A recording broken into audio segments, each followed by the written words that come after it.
ফেনী শহর থেকে চিটাগাংগামী মালবাহী গাড়ি এবং যাত্রীবাহী গাড়িগুলো এভাবে সারি সারিভাবে আটকে আছে, কারণ কয়েক কিলোমিটার পরেই প্রচুর পানি রাস্তায় উঠে গেছে, যে কারণে গাড়িগুলো যেতে পারছে না। ভয়াবহ দুর্ভোগের শিকার হচ্ছে।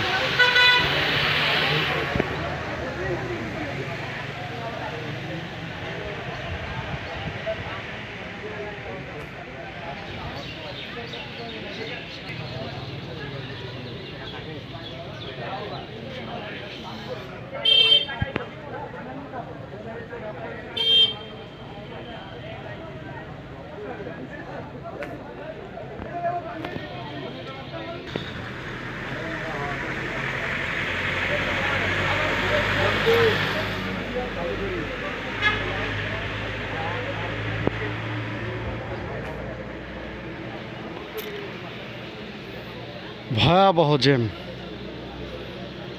এই মালবাহী লরিগুলা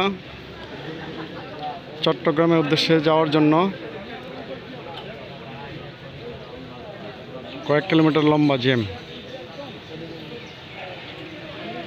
কারণ একটাই রাস্তায় পানি জমে আছে।